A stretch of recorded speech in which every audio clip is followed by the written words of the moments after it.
ఒక మాట వినేటప్పుడు ఒక బుర్రని కొంచెం జాగ్రత్తగా పెట్టుకొని వినాలి, లేదా దాంట్లో ఉన్నటువంటి అసలు ఇంటెన్షన్ అర్థం చేసుకోగలగాలి. లేదా తెలుసుకుంటే పర్లేదు, కానీ అడ్డదిడ్డంగా మాట్లాడేసేయడం, అడ్డదిడ్డంగా కామెంట్ చేసేసుకోండి. నేను ఇందాక ఒకటి పెట్టాను, పిచ్చోళ్ల వ్యవహారానికి పరిష్కారం ఇది సూపర్ పరిష్కారం చెప్పుకొచ్చింది విహెచ్పి మీటింగ్లో కోటేశ్వరరావు గారు. ఆయన ఒక కీలకమైనటువంటి పాయింట్ రైట్ చేసుకొచ్చారు. గుడిని దెబ్బతీస్తాడు, లేకపోతే శివలింగం మీద ఉమ్మేస్తాడు, లేకపోతే ఇంకో తప్పుడు పని చేస్తాడు, గుడి దగ్గర దాడులకు దిగుతాడు, లేదా హుండీలు పగలగొట్టేస్తాడు, అది కేవలం హిందువులకు సంబంధించిన ఆలయానికే వస్తుంది.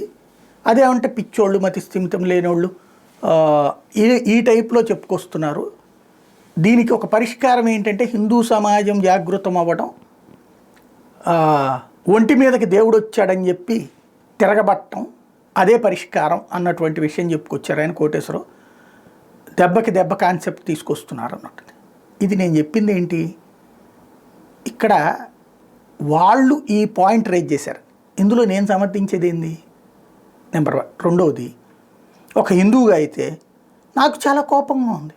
ఎందుకని, ఇన్ని ఇన్సిడెంట్స్లో రామతీర్థం నిందితులు ఏమయ్యారు అసలు?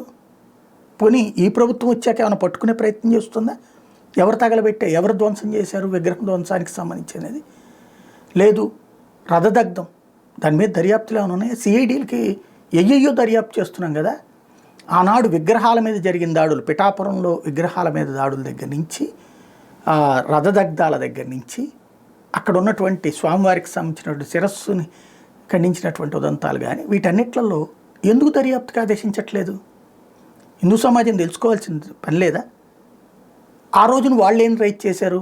ఏదో ఒక్క కేసులోనే అక్కడో తెలుగుదేశం ఉన్న ఒకరిని పట్టుకొచ్చేసి ఇదంతా తెలుగుదేశం వాళ్ళు చేయించారని చెప్పడం కోసం ప్రయత్నించారు. జనం నమ్మారా? ఇప్పుడు వీళ్ళు వైఎస్ఆర్ కాంగ్రెస్ పార్టీ వాళ్ళని వైఫల్యం అని మాత్రం మాట్లాడుతున్నారు. బట్ పట్టుకోవాలా లేదా? ఈ మాట అన్నారా లేదా? మతి స్థిమితం లేనోళ్ళు అది ఇది అనేటటువంటిది. ఇది ఖచ్చితంగా కోపం ఉంటుంది. అయితే దానికే వెళ్ళి కొట్టేయమని చెప్పట్లేదు నేను. తేల్చాలి, తేల్చకపోతే హిందువుల ఆగ్రహం రగులుతుంది. అది నేను రైజ్ చేసే పాయింట్.